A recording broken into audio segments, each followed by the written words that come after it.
Welcome to another episode of Conversation with a Chef. I'm Jo Ritty and I love sharing with you the conversations I get to have with talented and passionate chefs. It's the backstory, if you will, to the food they're putting up. I begin today by acknowledging the Wurundjeri people of the Kulin Nation, traditional custodians of the land where this conversation takes place. Land which was never ceded, land where communities came together to eat seasonally, locally and without exhausting resources. I pay my respects to their elders past, present and emerging. Today I'm chatting to Barry Davis from Le Cordon Bleu. Barry drove into the city from his home on the Mornington Peninsula to talk to me, and we sat outside in the sun at Frankie Says in Abbotsford. Talking to Barry was such a good time. He pretty much started talking as soon as he arrived, and at some point I thought, I better push record. Barry has been a chef for a number of years, and he speaks highly of the chefs he's worked with along the way, especially his mentor and colleague, Philippe Mouchel. Barry is perhaps best known for the long stint he did at Montalto Winery, and now he brings all that experience to his students at Le Cordon Bleu. As well as imparting huge swathes of culinary knowledge, Barry has got into puppetry with his best mate, and that will definitely be a watch this YouTube space for when those antics go live. We covered all sorts of topics, and we were only vaguely distracted by coffee orders, an emergency evacuation practice, cute French bulldogs, and children precariously negotiating the large rock feature behind us. To the listener, bear all that in mind as you follow the thread of this truly remarkable conversation.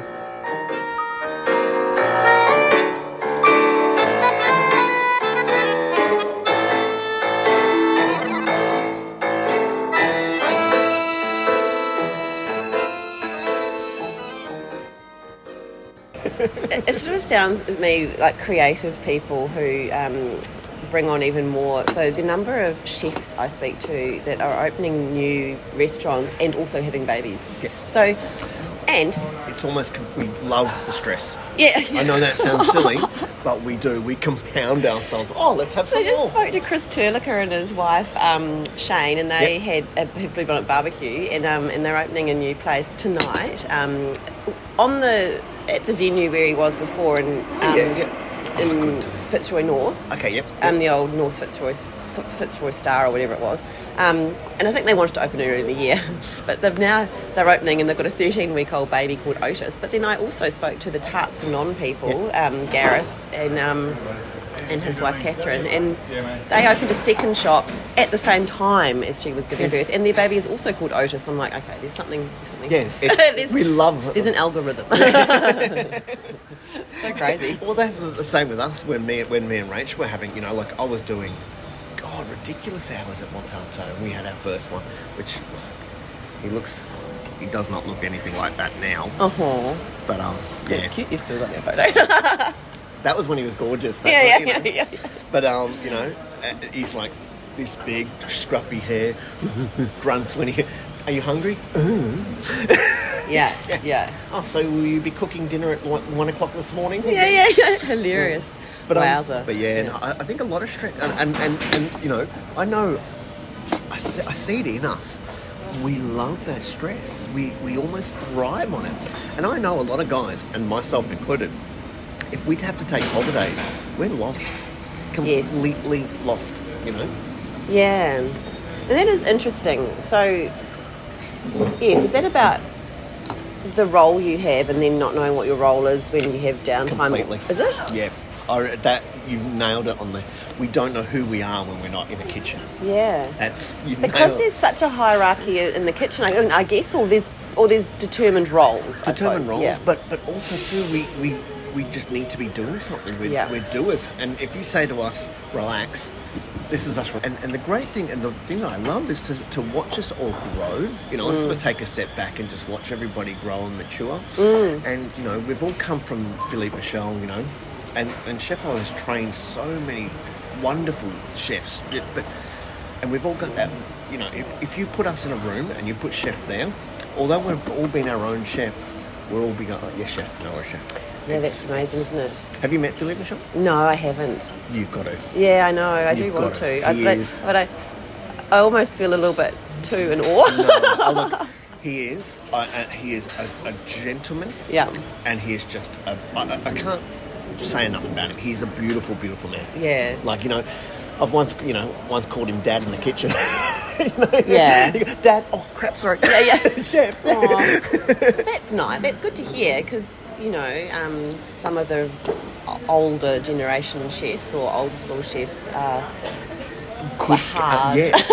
Well, that's the thing. So, with Chef, he was, I reckon, in the 13 years that I was with Chef, I reckon in that time I probably heard him yell 3 times.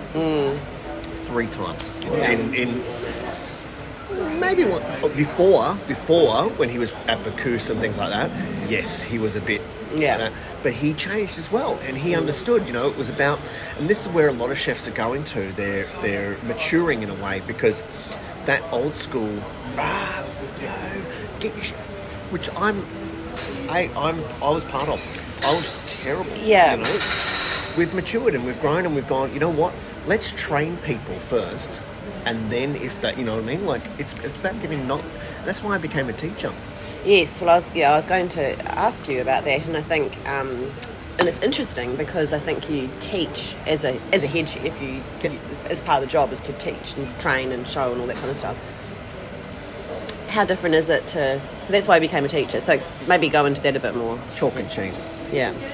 Put it this way: when I got into teaching, I was like, this is going to be a break. I'm going to relax.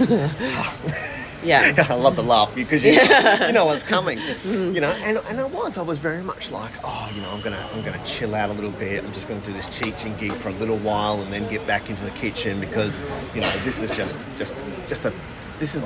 a short-term thing for a short-term solution to having a relax and being with the family a bit more and then I got there and I was surprisingly really good at it. I mean, I know that sounds a bit, but I was just natural at it.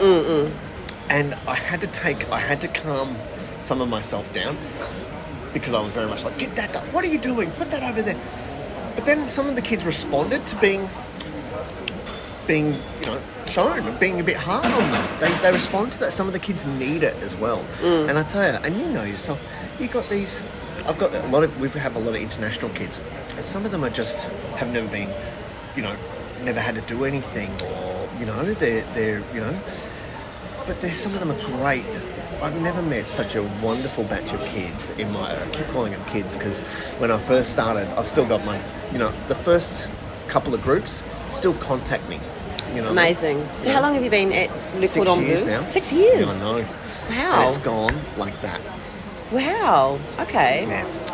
That's really interesting. And when I went there for the degustation night, which by the way was incredible, it's so impressive. Was it? It was so good.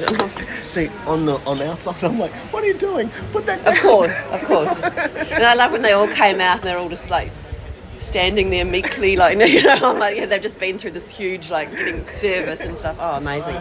It was really impressive. But it was interesting, and they said to me there that most of the enrolments are international students.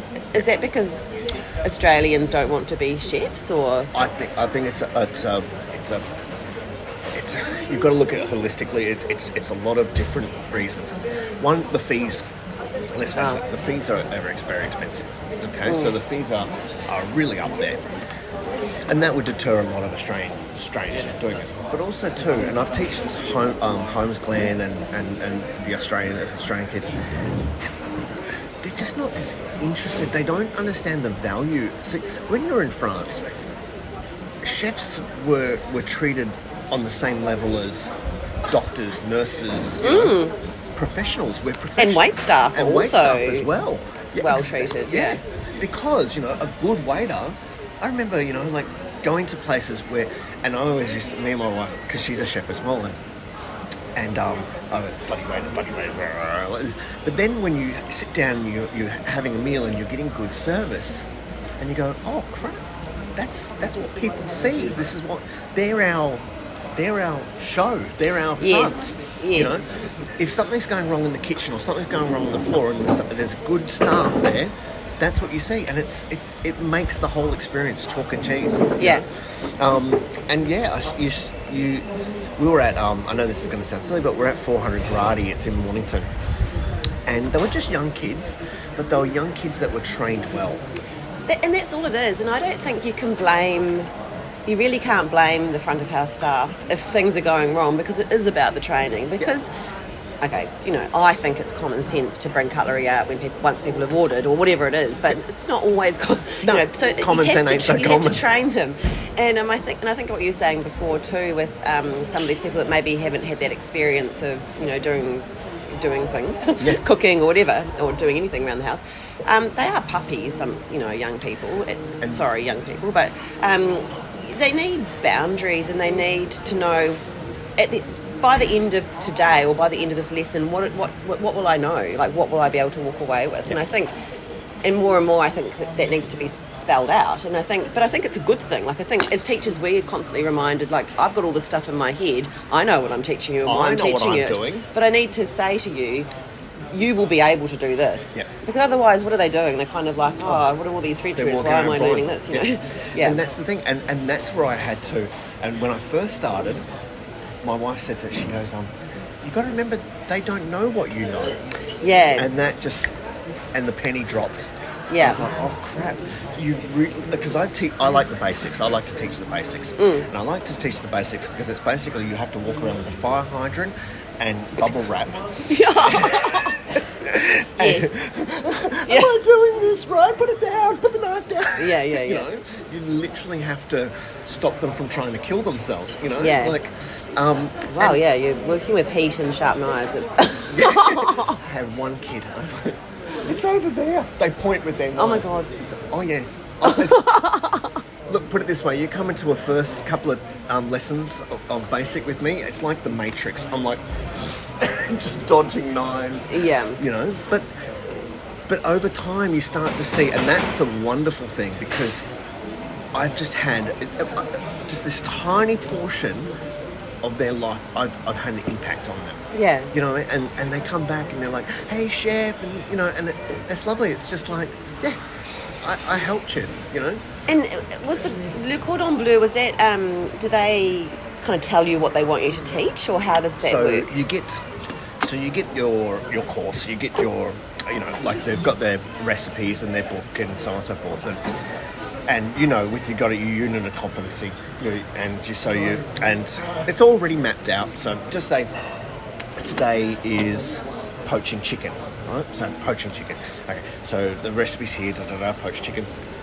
And so what we'll do is what I do is I'll go, okay guys, this is the way that we're showing you how to poach chicken, but in the industry, or the way that I would do it, is I would do it like this, or I'd put it here and I'd do this and like this, and I would add some bay leaves and I'd add maybe some caraway seeds and I'd add this and I'd do this and I'd do this, and the kids are like this. So I think I'm very much like, yes, there's a base recipe there and this is the base method, but there are other ways to skin a cat, and other ways to enhance the flavours or to get the best out, because I'm Philippe Mouchel, Paul Bocuse trained, you know what I mean? Like, so, you go, okay, so this is the method that we used to use, right? But this is now what we can use. We can do sous vide, we can put this here, we can do that there. And you watch, and what I love is you watch some kids, you look out, so we do a demo, and you watch them, they got nothing. Yeah. The blank expression on their face. You could stand them up against the wall. Yeah. Right? But then the penny drops. Sometimes. And that's a really lovely moment, and you'd see it when you teach. The kid brings up at the end of they do their practical, and they bring up their dish, and I've had I could show you photos, shocking.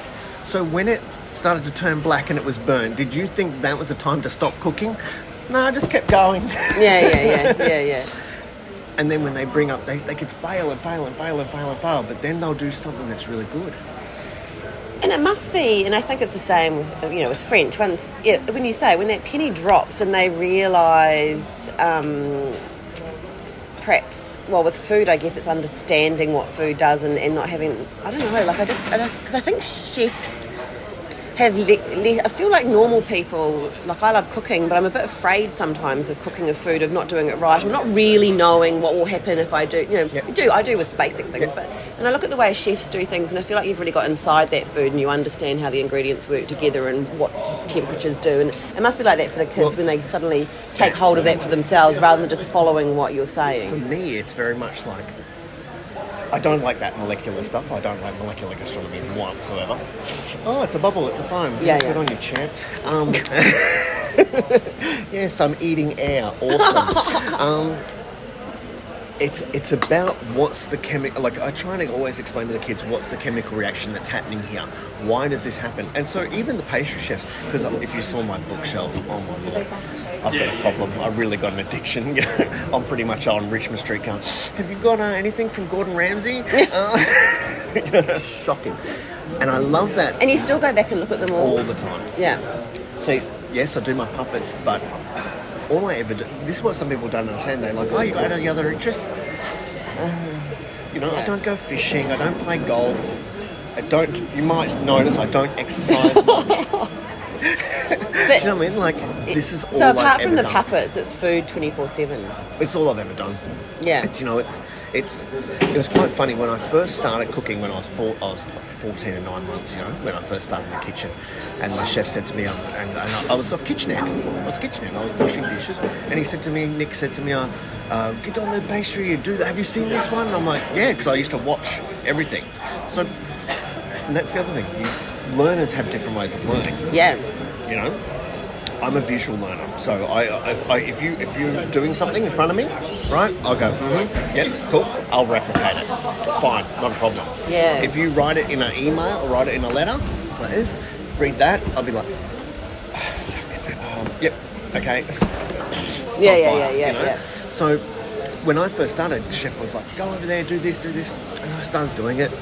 So I always cooked, always. When I was little, my grandmother was, she would cook in the thing. My grandfather was a market gardener.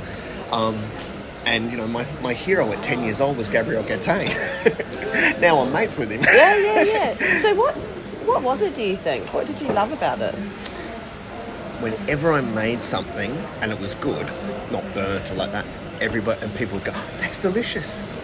And you go, oh, I did something delicious. And then, going through, at the time, my mum still probably does. She's been dying, but she was going through a severe depression at the time as well. So she almost stopped cooking. Do you know what I mean? And so at 10, 11, 12, 13, I had to cook for not only myself, but for my older sibling, for my older brother and my younger sister. So that's where I started to, because Mum was always in bed. And I look back now, at the time I was probably very resentful of that and very, but I look back now and going through my own depression and things like that after what happened. And I went, I understand, I got it. But it helped me in a way, and I loved it. I would watch, if I was off home, I'd watch Bold and the Beautiful. Days of Our Lives, sorry, not Bold and the Beautiful. Days of Our Lives and and Gabriel Gattei. Wow. And, and you'd watch this French guy, and he was French, and that's what I loved. It's like, ooh, a French accent, ooh, hello. And I quite like the French. I love the whole sort of French thing. And I always saw, and that's what I loved about the French and the Japanese was because they would almost devote themselves to that one thing. It's like, I make bread. Yes. That's what I do. Yes. And I don't just make bread, I make the best bread that I can make. Yes. And I love that. Yeah. And that's what I find, and that's why I hope he's not jumping in the water. No, there's no water there. I don't want to be jumping up at It might fall off a rock, but I know Mum's going in there. But that's the thing, I love that sort of devoting yourself, and that's what I think people they tend not to do these days. They tend to jump from one thing to another. They're jack of all trades but king of none. And also too, because I wasn't scholastically intelligent, I wasn't extremely good at school. This was something that I could do that I was good at. I was just naturally talented. Every competition I entered, I won. And that was a sort of, it was like... Yeah, right. So was that happening? So you were 14 when you were working as a kitchen hand? 14, 9 months. Yeah. Yeah. So as soon as you could, As soon as I could. Yeah. So I would go from high school, I would go from school to work, and then finish work at like 12 o'clock at night, and then go back home, back to school in the morning. Wow. Yeah. And so did you do an apprenticeship? Yep. Yep. Where did you do that? I started my apprenticeship at Daniel. Okay. Yeah, because that's where Nick was also a teacher, and that he's actually a teacher still, and I think it was him because he was a teacher at the trade school. So I would go to then I started my apprenticeship when I was 15 on my birthday, December the 9th. That's when I started my apprenticeship that day, and but I still went to school and finished off school. I finished off year 11. Yeah. And I still finished. Was it year 11? Yeah, because I still went to school. Yeah, so I finished off year 11. Didn't do well. Let's just say I participated. Yeah. There wasn't a first prize trophy.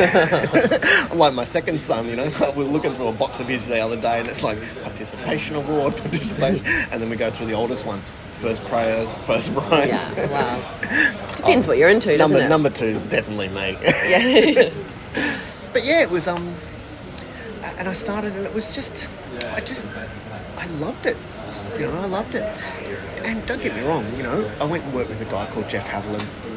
I don't know if you know. So I left. Like I said, Nick fired me after a year and a bit. And you know what? It was the best thing he could have ever done. Best thing he could have ever done. The reason why was because I went.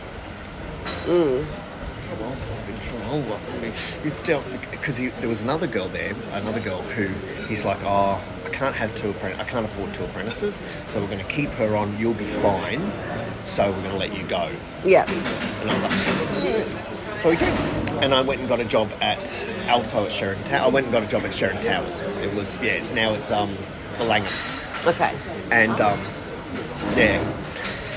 and I was like, never wanted to go to a hotel. Yeah. I always wanted to go to restaurants, but never wanted to go. But then I stayed there for a little while and so on and so forth. And I finished my apprenticeship off there.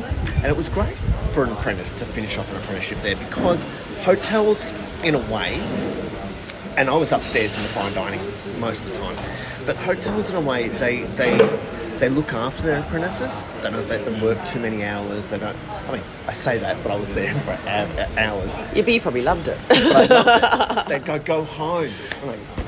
I'm not going anywhere. And that's where I met my wife as well. So I met Rachel there as well. Yeah, wow. I was 19. No, I was 20. I was 20 at the time. And she's 24. 25. Yeah. And so here I am, this little 20-year-old trying to chat up this 25-year-old who's just come back from overseas. I did well. Yeah, you did. Wow, well done. Yeah. I may not have mentioned my age at the time for some time, but yeah. So and then I left Sheraton and I went to work with Philippe. I went to Langton's, and I was there for 7 years. Yeah. And it was so funny because I thought I was don't get me wrong, in between there as well, I went and did because I was an apprentice and I was so awesome. Yeah. I went and opened up another restaurant, as the head chef, because I was just awesome. Yeah. And I realised I wasn't very good. As one finds out very fast.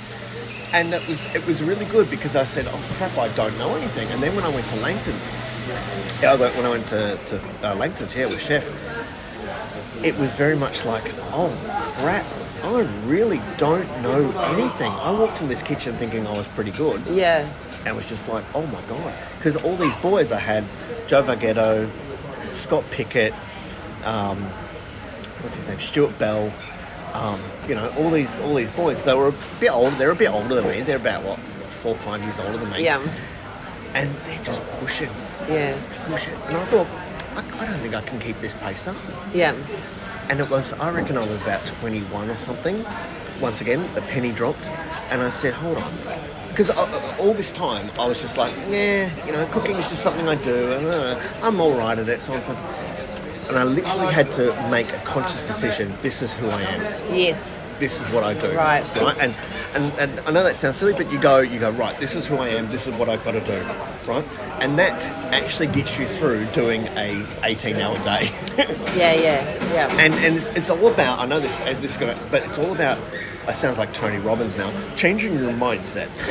But it's about saying to yourself, I can do this. I can stand here for 18 hours. I'm not tired. Because you are. You're physically exhausted. You're mentally exhausted. You're being yelled at, not by chefo, but by others. Like, come on, why isn't this wrapped? Why isn't that done? Why isn't that... You're spent. You're doing this 6 days a week, you know? And at the end of the night, you're scrubbing the kitchen down. Because I don't know if you remember Langton's. Langton's, we had this big oven called a bonnet. And it was massive. And it was all polished with copper and everything. So guess who got to polish that every night? Yeah. I'm very good at polishing. Yeah, I bet. For us. Wax on, wax off. Because it was on show and it was the oven that we had, But you become, I don't know, you just... And then when I went to London, that was another gear up. That was the second gear up. And you sort of... You walk into this kitchen, we started at 7 a.m, and you don't walk out of there until at least 1 or 2 o'clock at night. 4 or 5 hours sleep. Yeah, absolutely. And look, I'm not going to say, it's great for everybody, because it's not. People get burnt out. You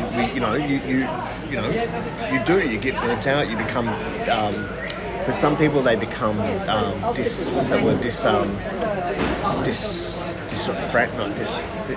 discouraged. Yeah. I was trying to think disfranchised. But they become discouraged and they just go, why am I doing this? Because what I love is, when students come to me and they go, Chef, I'm not getting paid overtime. What's overtime? Yeah, that's right. Yeah. It's not heard of, in this industry, because the margins are so small. Yeah, that's right. So back when it drew you and it was about the fact that it was you were pleasing people, is that what kept you? And then I guess then you had that epiphany about this is who I am and what I and your identity. Is that what keeps you there now? In the cooking, yes.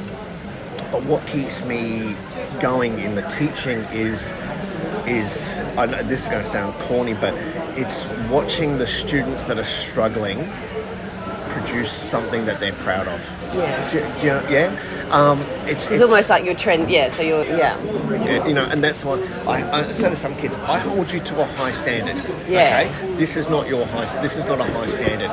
Go back and do it again, and don't ever bring me stuff like that again. And that's what the chefo used to do to us. It was not about yelling or screaming. It's about I've disappointed you. Yeah. Manipulative prick. Well, I quite often ask chefs, what would their advice be to young people who want to become chefs? And I guess you're working with those young people. Thank you. How do you convey all of that? Because I guess you're teaching them cooking techniques. Are you also giving them that kind of advice about how to deal survive. with how to survive? Yep. Well, look. A couple of things are obviously physical health, right? Yeah. That's really important. Making sure that you're physically able to do the job, and for me, knowledge. Yeah. Always be reading. See, some kids, and you'll see the difference. Like I've got a boy, Ronith, who's now sous chef at the Hyatt. And I always used to say to him, get a book, read a book. I hand out books. I've got to start writing stuff who I hand them out to because I forget. Take this, read that, that's really good. What's that book on, and I forget. But knowledge, just keep reading, keep looking at, Pinterest, Instagram, those sorts of things. See what the trends are, see what the thing, because I remember there's been so many trends go through. Do you remember East Meets West and confusion? I used to call it confusion. Where everything had ginger, lemongrass and chili in it. And then we've gone through. Then we went through that sort of rustic. Everything was rustic. And then we went through. It's got to be what was it called? Nouvelle cuisine. Everything's got to be placed like that. and things go around in circles, and they always come back. And now we're sort of getting back to that sort of like, oh, rustic. Yeah, that's right. Bloody hell, we're back there again, aren't we? Yeah. You know, because I've seen so many different things come through. Yeah. But also too, and a big one now, and a lot of people talk about it, is mental health. Yes. You know, I see, because I've had my own struggles, and the problem with me was when before that, I was very much like, if someone came to me and said, "I'm a chef," I'm not. I'd be like, "Fuck, don't be such a fucking sook. You know, come on, let's go. We've got this to go." Oh, hello. Sorry, no, you're right. I'll hold him. You know, and now I see it's a lot more. It's a lot more. A lot of kids are coming through. They've got more anxiety. They've got more. They're just testing. Yeah. I wondered if that would happen while we were talking. All right. But yeah, they've got you know, this. There is a lot more anxiety, sort of that sort of thing coming through. You know? Which it happens at work all the time. Yeah.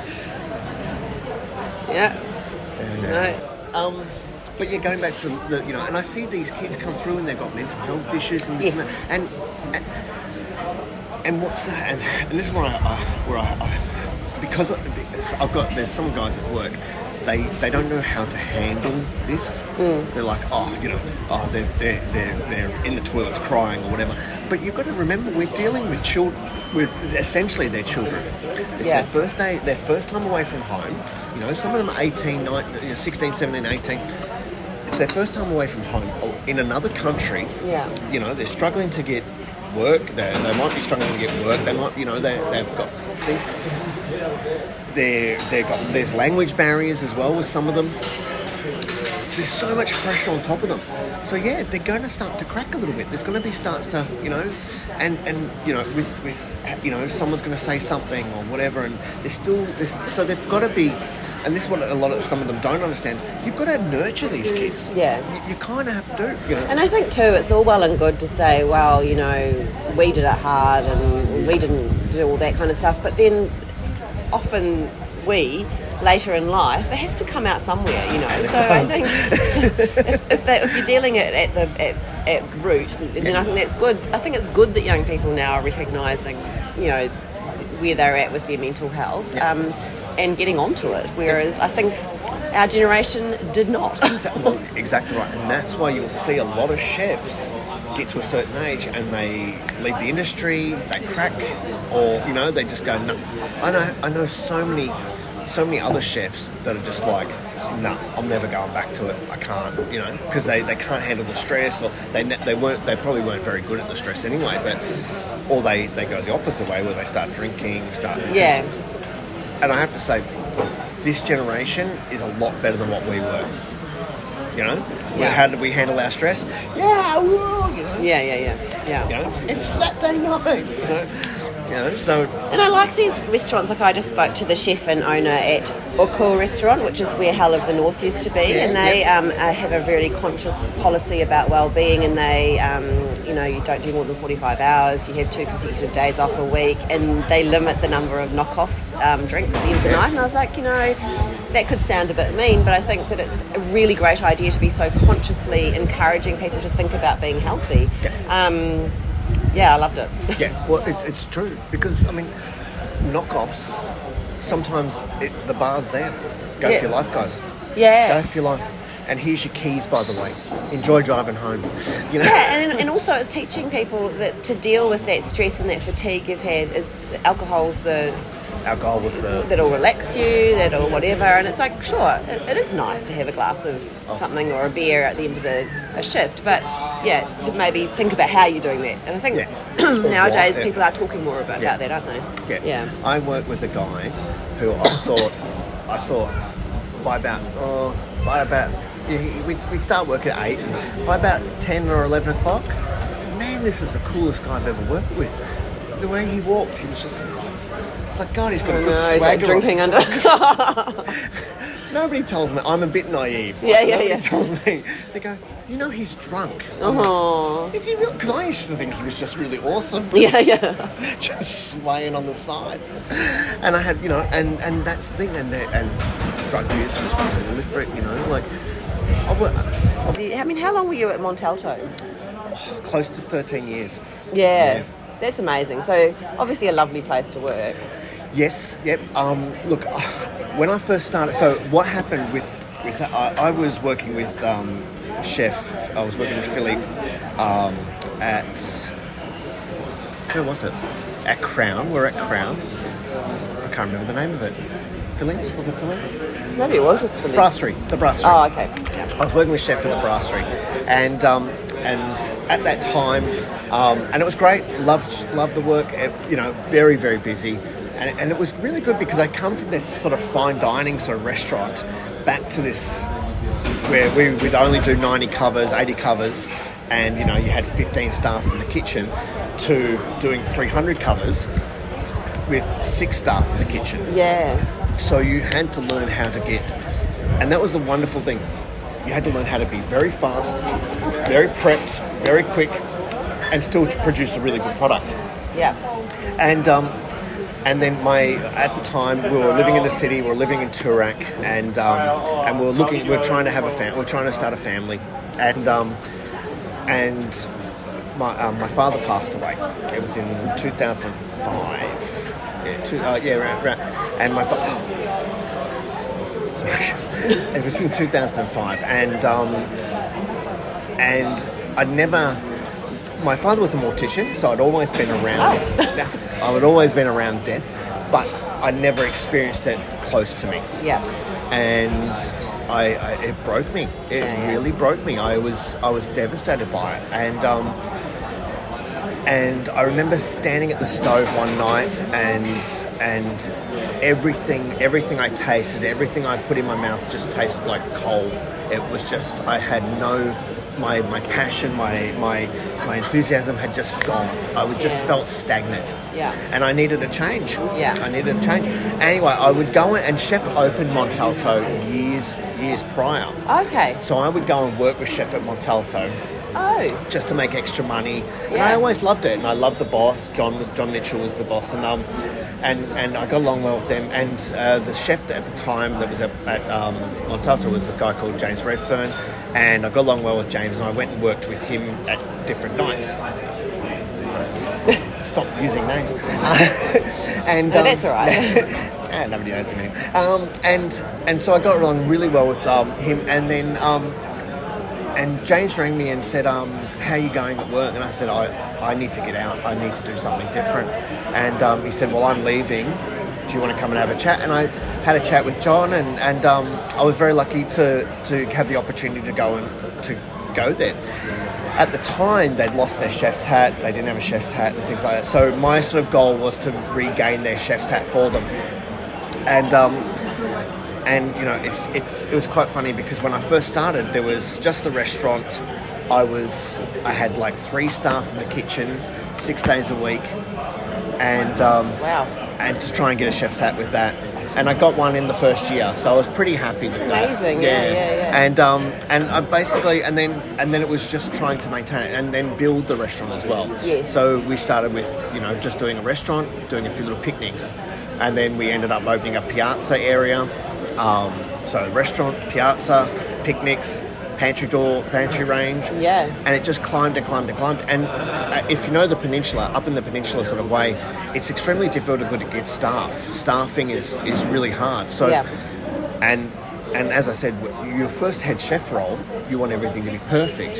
You're a bit aggressive. You're a bit sort of hungry. Yeah. And especially at that time as well, because I was trying to make a name for myself.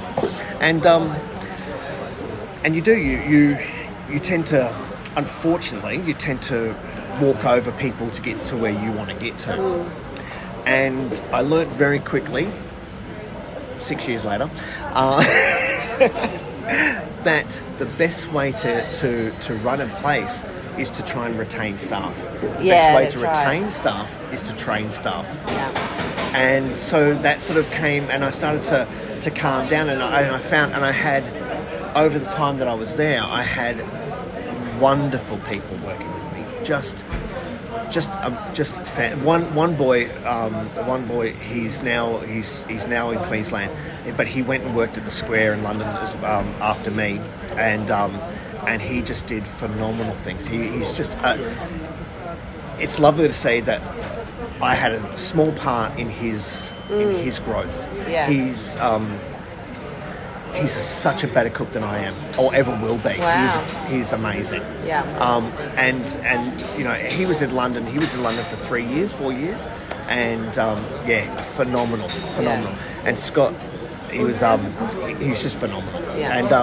And then I had this other young sous chef. She was fantastic. She started with me when she was 21, and she was such a good kid.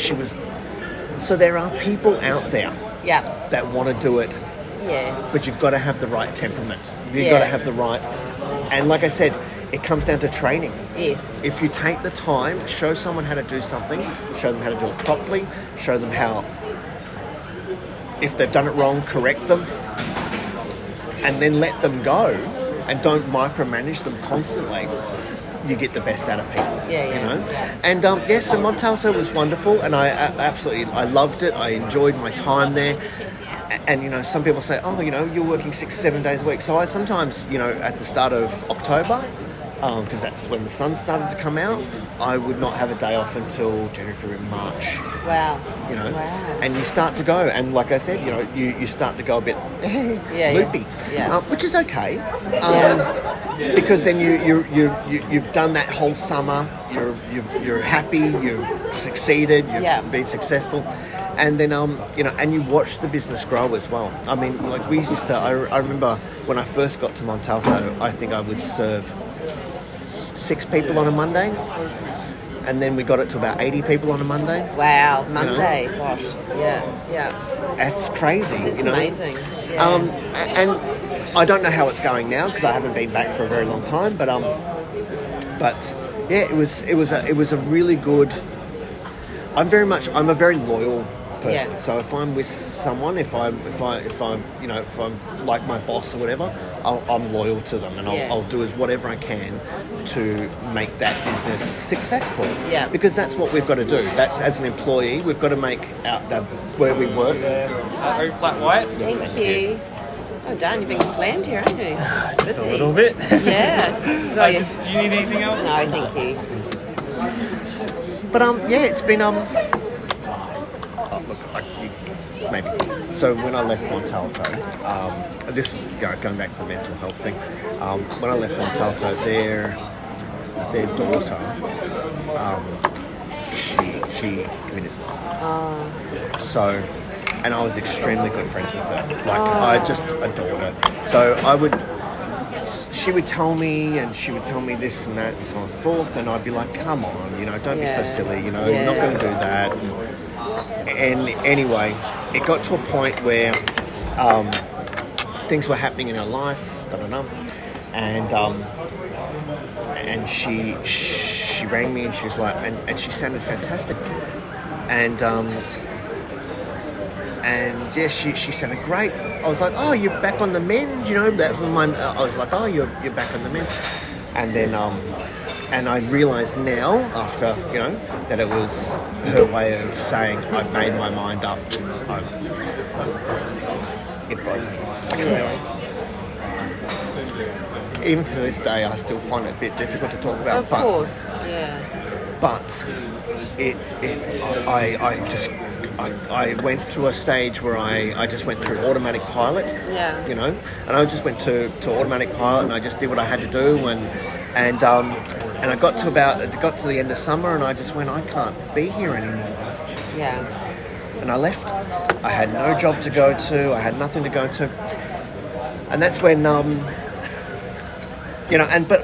like I said, with Montalto, I created this, this lovely network of people around there as well, wonderful chefs, the long table, Paringa, Flinders, and yes, as you know, with chefs, we can always bitch about each other and have a whinge about each other, but there's still that level of respect amongst each other. Yeah. We go, but we still go, oh yeah, but he's a good cook. Yeah. You know, and that's the thing, and with that, the Mornington Peninsula has just blossomed. Yes. You know, I know, it's amazing, isn't it? You know, some people say, oh, Montalto was like the flagship, and it was a flagship for a very long time. Yeah. But now there's so many wonderful venues up there. You know, you've got Jackalope and Point Leo Estate. Point Leo Estate, which is just amazing. Yeah, that is beautiful. Phenomenal. And Michael, what is it? It's Paul Perro. Yes. Fantastic chef. Okay. Really, really wonderful. You know. Same with the long table. The long table is now gone, but the long table was a beautiful place to eat. Absolutely beautiful place. There's somewhere that pops up. I went to this amazing day a few years ago, and Ben Shuri was there, and Danny Vallant, and so chefs and food writers, and somehow I got invited. And it was through the Good Fish Project, so Sasha Rust organised it, and they went out to Corner Inlet, and where the fishermen are still, where they've got like a handshake agreement not to overfish, and so I didn't go out on the boats, but they went out on boats and then came back and cooked the fish and the food and everything, and it was really amazing. And I met this young woman there, Simone Watts. Oh, yeah, I know Simone. Yeah, and she's working on, it sounds like that where she is on that farm sounds really amazing. Yeah, so I really want to get back in touch with her, because it sounds like they're doing really interesting things out there. Yeah. Oh, phenomenal, you know. And that's the thing, you've also got these smaller producers as well. These, you know, and people that are trying to be. There's a guy, I can't remember his name, but he's a pig farmer, and he's got this beautiful pork product down there, and he does these wonderful sausages, and there are people down there that are wanting to produce smaller and better products. You know. Actually, speaking of that, I love that Vimeo video of you where you're really enthusiastically talking. You're at Montalto, and the question is, what's your favourite ingredient? And you're like, pork belly. I love pork belly, and actually snapper, and then actually also duck. And I was like, oh, and then I love it all. I was like, oh, that's so awesome. And where are you at with? Have you got favourite ingredients at the moment? Oh gosh. As you may see, I've got a lot of ingredients inside me. You know, I still love pork trotters. I love pork trotters. Oh my God, I've never had a pork trotter. You know what? I'm a big fan of offal. And the reason why I'm a big fan of offal is because not a lot of people can actually cook offal right. And, you know, and working with chef and learning how to cook tongue properly, I know, and this is what I trick my boys into doing. So I'll cook up an ox tongue. Yeah. Right? Wait for it. And my little one, he is super picky. Will not touch any. We had spaghetti with pesto the other night, right? And he's like, wouldn't have it, wouldn't try it, would not even. So finally I got him to try one strand of pesto, and he's like, it's okay, right?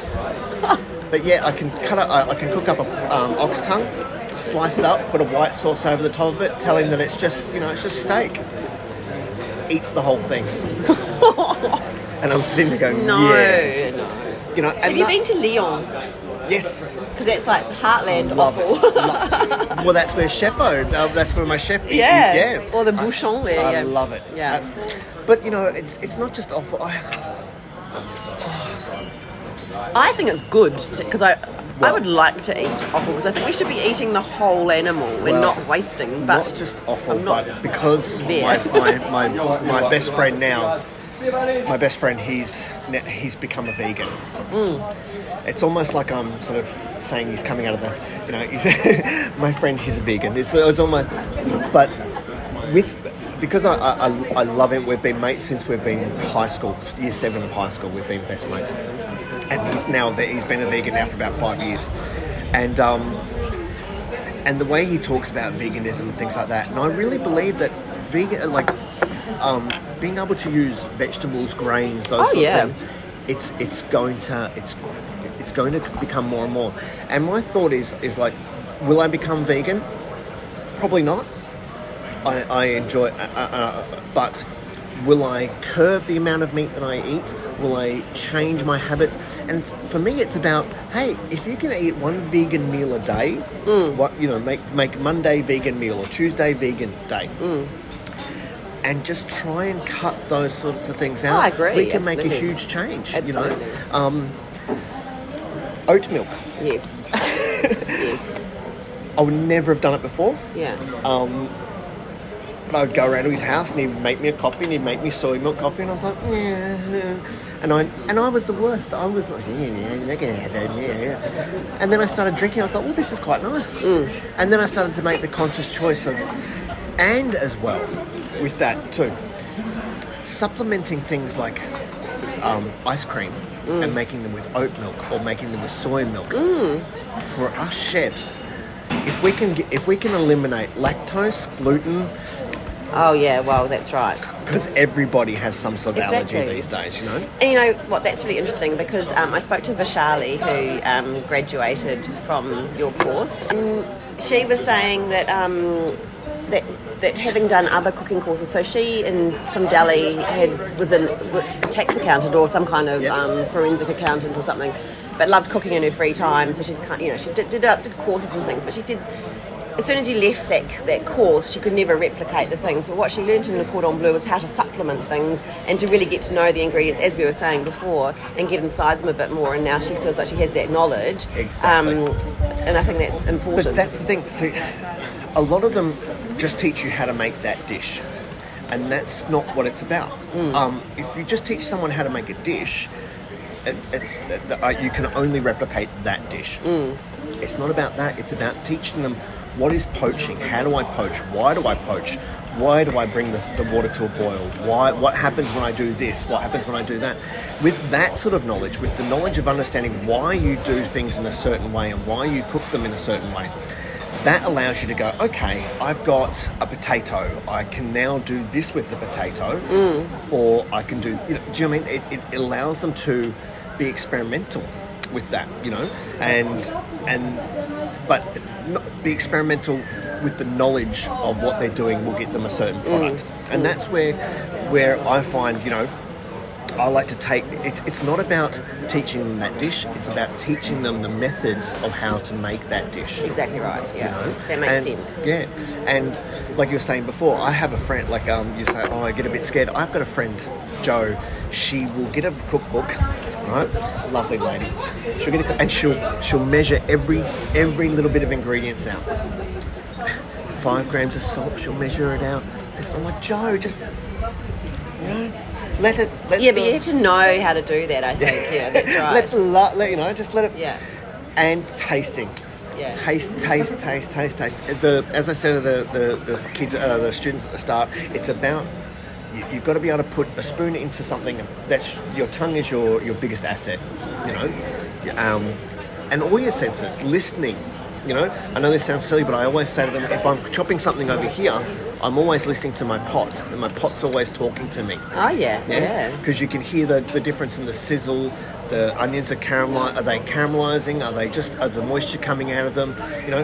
We're a bit odd chefs, we like, But it's true, if you've spent your life in a kitchen under fluorescent lights, you start to hear all these different sounds, all these different. I love that. It was so funny when no I one's first ever said that to me before. When I first started with the Cordon Bleu and teaching. When I first started teaching, the students would bring out like hairy questions like, what temperature do you cook it to medium rare? Like, sorry? Medium rare has a temperature? I cook it to that? Yeah. So you would squeeze something and you'd go, oh, yep, that. For a lot of us, we could have 10 different steaks in an oven, all different sizes, and go medium rare, medium well, rare, well done, like that. Yeah. And our brain just goes, yep. But how long does it take to get to that point? It took me about a week. No, I'm joking.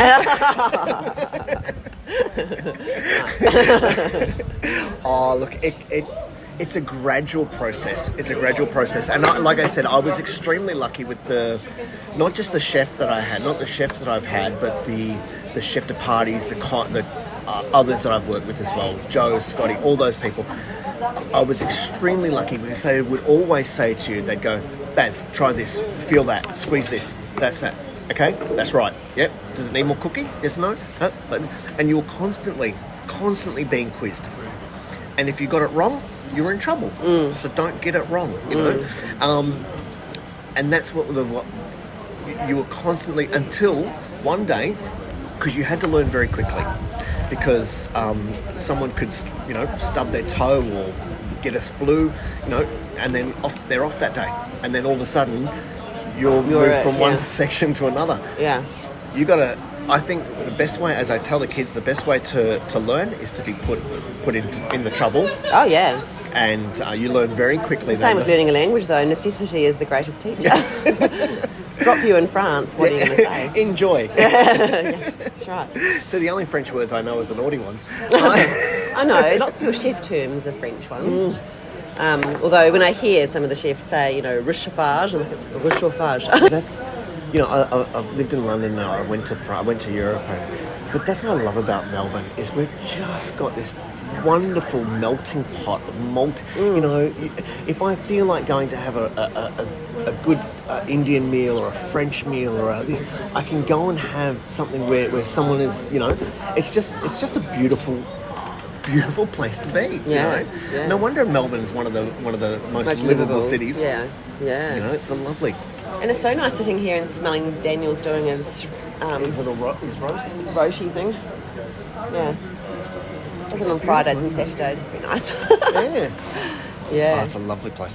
But yeah, it's and then when I left Montalto, like I said, I didn't have anywhere to go.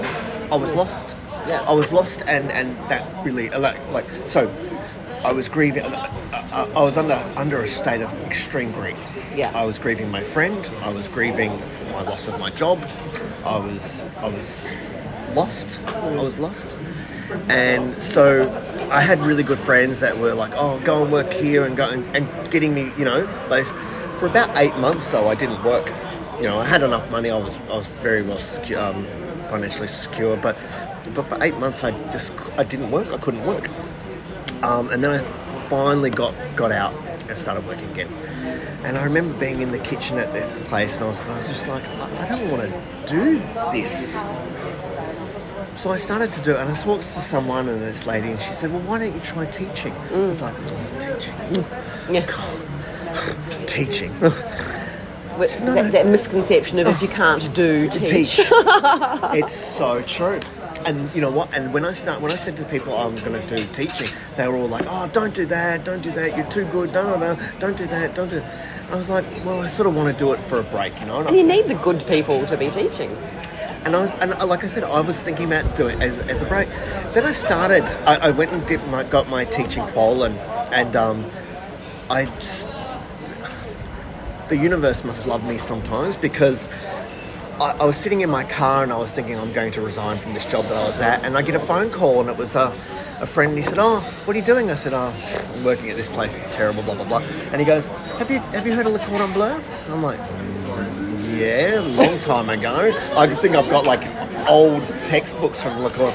And he goes, "A friend of mine's, is teaching. Have you?" And I said, "Yeah." Anyway, I rang up. I got an interview.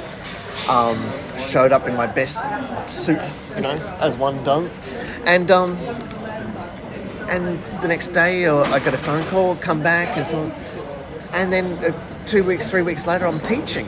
Amazing. And I swear, I was so lucky. The first group of students that I had was such wonderful people, such, and I don't know,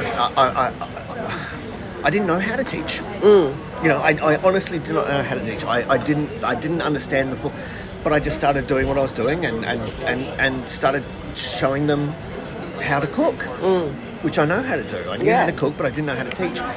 And over time, I've learned how to teach as well as cook.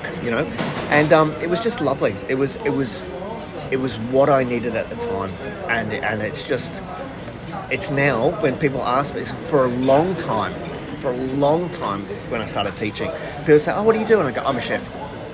And I would say that straight, "I'm a chef." Yep. Now I say I'm a teacher. Oh, nice. So it's completely changed. Yeah. And I understand, and people say to me, "Oh, so for me it's about teaching them how to cook." Yeah. That's what I do. I teach them how to cook. Yes, we've got to make sure that we're following compliance and things like that, but it's it's watching the students that make something, that have never made something before, have never really been in the kitchen before, go show me something and I go, wow, that's really good, that's a great job, And then sometimes too they need to be told that's not good enough. You need to concentrate more. And it's just a wonderful thing to see the development in people. That's what I find. That's where I find the best. And people say to me, "Oh, why do you do basic, or why don't you do superior?" I've done them all, basic, superior. So we have 3 different levels. Plus, then we have diploma, advanced diploma, things like that. So basic, intermediate, superior, and they go through those, and then they go out to industry. And then they come back and they can do Cert 4 and those sorts of things. And one of the reasons why I love teaching the basics is because you do have these fresh-faced, like deer in headlights, and you watch the development over 9 weeks of these kids becoming cooks. They're starting to go, this is what I want to do, And you sort of weed out the ones that don't want to do it pretty quick smart, And it's wonderful to see, and you can see the ones from in a couple of weeks who's going to make it and who's going to be doing it for a very long time. Yeah. Amazing. Thank you. My pleasure. I hope it was all good. Thank you so much for listening to this episode of Conversation with a Chef with Barry Davis from Le Cordon Bleu. You can check out Le Cordon Bleu's Instagram to see some of the amazing things the students get up to at Le Cordon Bleu Australia. And I'm also on Instagram at Conversation with a Chef. If you want to read the chat, you can head to www.conversationwithachef.com. I reckon word of mouth is a great thing. So if you wanted to tell your friends about these chats, sometimes with chaps, but often with a range of people, then you can let them know that they can listen to it on Apple and Spotify podcasts, and you can follow me. Once again, thanks for listening. Have a great day.